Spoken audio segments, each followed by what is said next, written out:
जमा है। तो आप लोगों की मेहनतों को देखकर, आप लोगों की दौड़ धूप को देखकर मैं चूंकि यहाँ के इंचार्ज की हैसियत से आपको मुबारकबाद पेश करता हूँ और अपने मामू के लिए, नूर मोहम्मद मामू, जो यहाँ के नूरुल मामू गांव पालिका अध्यक्ष हैं, उनके बारे में मैं इतना कहना चाहूंगा जो किसी शायर ने कहा था, अर्श हिलने लगा आसमां कांप उठा।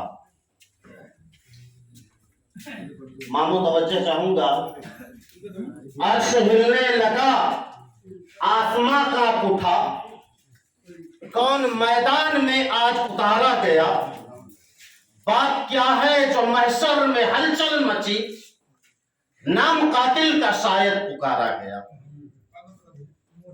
मैं बातें तो बहुत कुछ करनी है, लेकिन कुछ बातों पर आपकी तवज्जो चाहता हूं।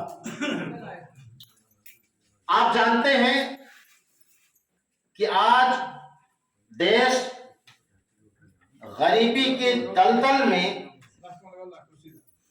जिस तरह से फंसा हुआ है, उससे देश को निकालना है। ये सम्मानीय प्रधानमंत्री जी पर एक बहुत बड़ी जिम्मेदारी है, क्योंकि आज देश का हर नागरिक 81,306 रुपए का मकरूज है, कर्जदार। ये अभी कल की रिपोर्ट में आपको बता रहा हूं, आपके यहां जो बच्चा पैदा होता है, वो बच्चा 81,306 रुपये का कर्जदार होता है, जो उसे अदा करना होता है। तो देश इस वक्त गुर्बत की चक्की में पिस रहा है। गुर्बत का यह आलम है, आप इस बात से अंदाजा लगाएं, हमारे जिला संयोजक जी बैठे हुए हैं, आप ही के पानगंगा का एक वाकया है। एक फौजी यूक्रेन में मारा गया, पानगंगा का था। बड़ी मशक्कत से उसके बाप ने इकलौते लड़के को भेजा था काम के लिए, वो फौज में शामिल हो गया, मारा गया। अब उसकी लाश लाने में सरकार को दुश्वारियां हो रही है। चंद पैसों के लिए हमारे ही मुल्क के कुछ नासमझदारों ने आवाम को बेचना शुरू कर दिया है। ये पब्लिक को बेच रहे हैं। रूस में और यूक्रेन में जो जंगें हो रही हैं, इस जंगों में नेपालियों की एक बहुत बड़ी तादाद है जो आपस में पैसों के लिए लड़ रहे हैं। कोई रूस की तरफ से है, कोई यूक्रेन की तरफ से है, किसी को रूसी फौजी ने नेपाली को किडनैप कर रखा है, तो कहीं यूक्रेन ने 3 नेपालियों को अपने कब्जे में ले रखा है। पैसे के लिए हमारे अपने भाई, हमारे वतन के लोग आपस में लड़ रहे हैं। कितनी मुशक्कत और कितनी दुश्वारियों से लोग आज पैसा कमाते हैं, अंदाजा लगाइए। दिल चाहता है कि एक छोटा सा वाकया बयान कर दूं। बहुत साल पहले मैंने एक न्यूज में पढ़ा था, एक हिंदुस्तान के अंदर डाकिया उलाकी की नौकरी करता था बुजुर्ग।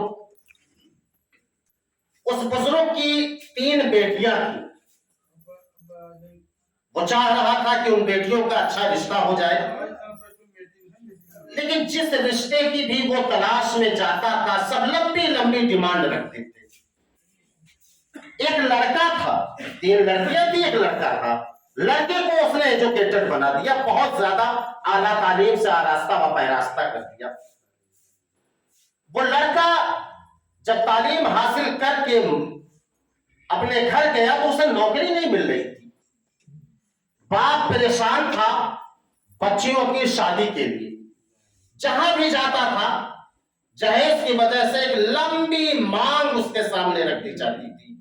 यूं तो सरकारों ने, हमारे नेपाल सरकार ने भी दाइजों पर प्रतिबंध लगा रखा है, लेकिन लोग लंबी लंबी जहेज की लाइनें पेश कर देते थे। बेचारा बुजुर्ग था, क्या करता। लड़का जिसको पढ़ा के लाया था नौकरी मिल नहीं रही थी। आप जानते थे कोविड ने सबको बेरोजगार कर दिया है, दोबारा कोविड फिर से शुरू होने लगा है। केरल वगैरह में 4 लोग मर भी गए हैं। भारत में कोरोना कोविड एक नई शक्ल इख्तियार कर रहा है, उससे भी अब दुनिया को बाखबर किया जा रहा है, न्यूज में आ रहा है।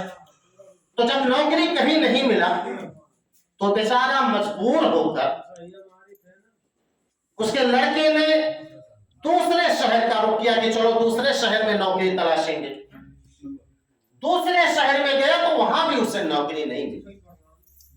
अब वो बेचारा हैरान परेशान, करे तो क्या करे। एक सेठ के पास पहुंचा। सेठ ने कहा मैं नौकरी तो नहीं रख सकता, लेकिन मेरे पास एक सौदा। उसने कहा क्या? कहा तुम अपना आंख मुझे दे दो जो मरने के बाद 10 मिनट तक जिंदा रहता है, मैं आंख के बदले में तुम्हें इतने लाख दे दूंगा।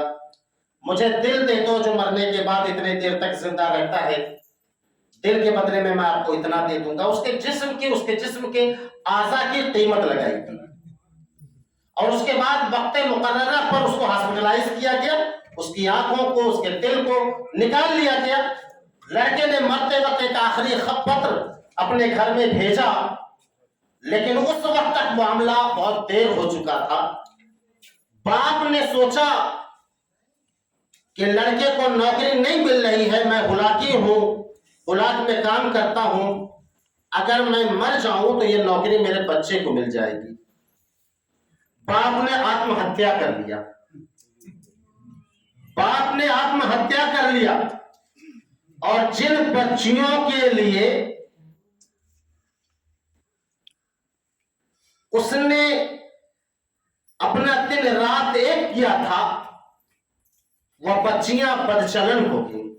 पैसे के लिए, पैसे के लिए बच्चियां बदचलन हो गई और लड़के ने अपना जिस्म बेच दिया पैसे के लिए।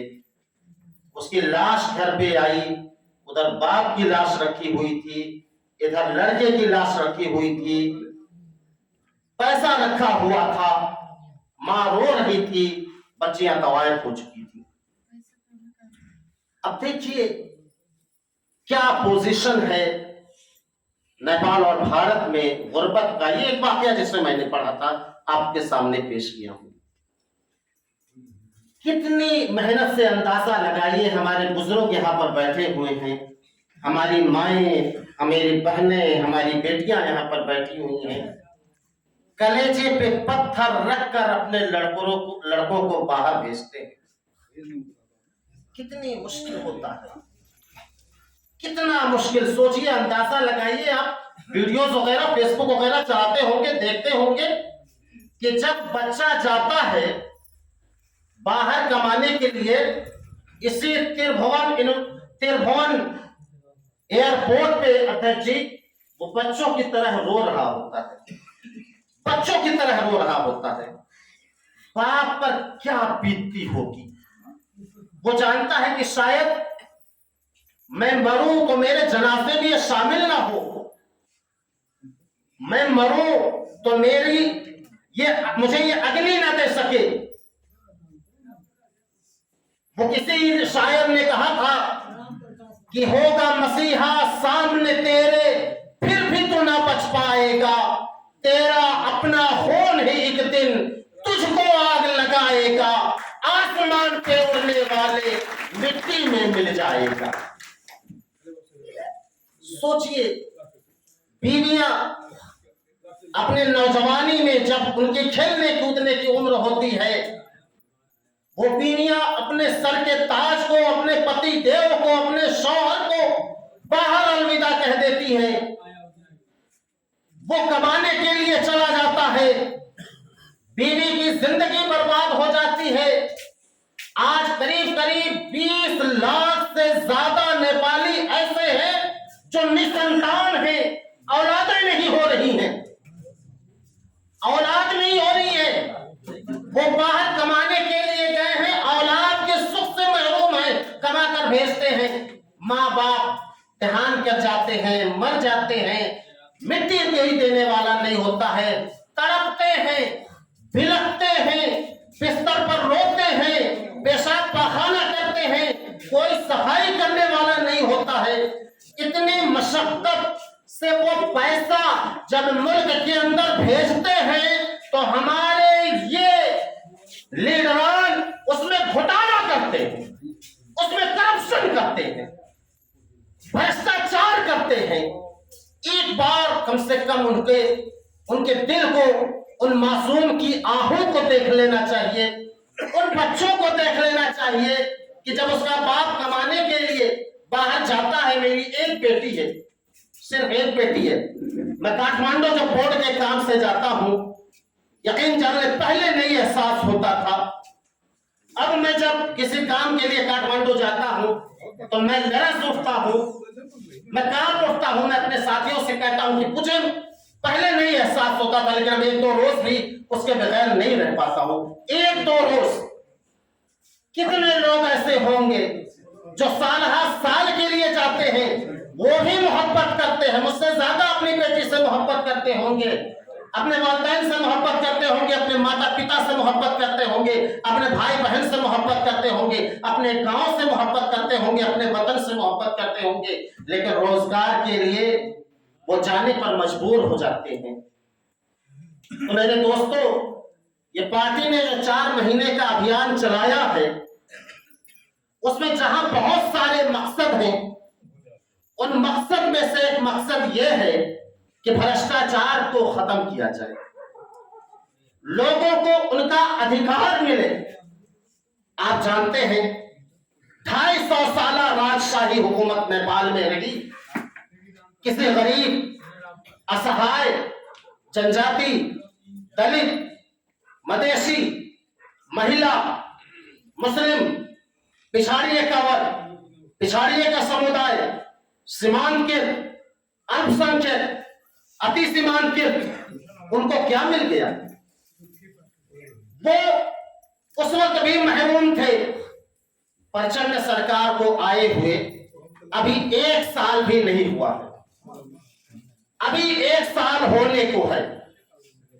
आज प्रचंड सरकार ने ऐलान किया है कि हम 1 साल की समीक्षा करेंगे, हमने 1 साल में क्या खोया और क्या पाया है।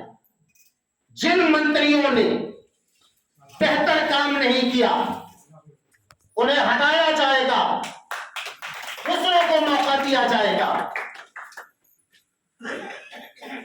इजराइल में, पैलेस्टीन में, यूक्रेन में, रूस में हमारे लोग आज फंसे हुए हैं, किडनैप कर लिया गया है उन्हें।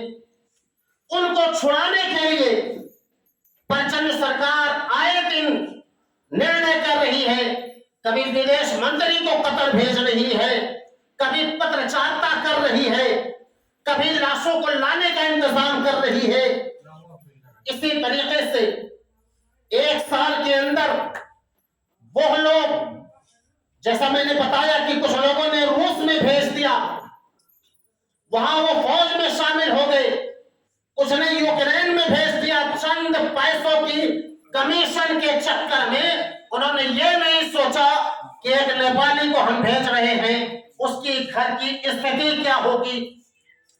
वो गुर्बत से लड़ने के लिए निकला था ना, वो तो गुर्बत से लड़ने के लिए निकला था कि उसके घर में चूल्हे चले और उसको जंग में फंसा दिया गया।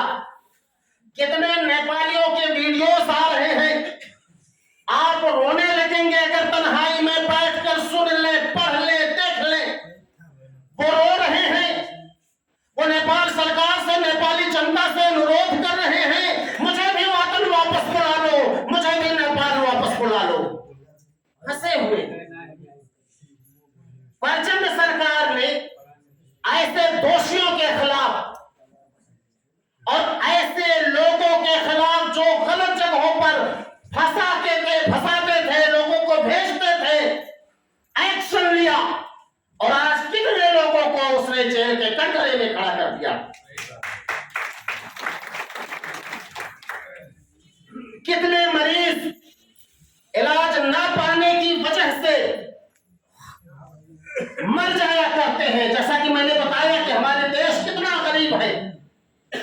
परिजन सरकार ने बहुत सारी बीमारियों को निःशुल्क इलाज का ऐलान किया है और अस्पतालों को आदेश दिया है कि जो बड़े बीमारी से, जो संगीन अमराज से लड़ रहे हैं, उन्हें निःशुल्क दवाएं दी जाए, उनका निःशुल्क इलाज किया जाए। यह 753 स्थानीय तह में जो हॉस्पिटल है, वहां 100 से ज्यादा दवाओं को फ्री में भेजने का घोषणा हो चुका है, आना भी शुरू हो चुका है, कहीं आने का सिलसिला जारी है। तो काम प्रचंड हुकूमत ने बहुत ज्यादा किया है, लेकिन जैसा कि मैंने बताया कि अभी देश मकरूज है, कर्जदार है, कर्जे में डूबा हुआ है। हम बहुत सारी उम्मीदें रखे हुए हैं, लेकिन आप जानते हैं कि देश इस वक्त कंगाल है। प्रचंड जी की भी नियत साफ है। बहुत कम पैसों में उन्होंने बहुत बड़ा बड़ा काम किया और कर भी रहे हैं। कुछ लोग ऐसे हैं जिनके पास बेपनाह पैसा है, कोई हिसाब किताब नहीं है। कुछ ऐसे हैं जो बगैर शाम का खाना खाए हुए सोते हैं। गरीबी इसकी इससे कहते। तो दोस्तों, बातें बहुत करनी थी, लेकिन मैं इतना बता देना चाहता हूं कि गरीबों के लिए, उनके अधिकार के लिए नेपाल में रोजगार के मौके पैदा करने के लिए, बेसहारों का सहारा बनने के लिए, परेशान हाल की परेशानियों को दूर करने के लिए अगर कोई पार्टी है तो वो माओवादी केंद्र। आज लोग जिंदगी से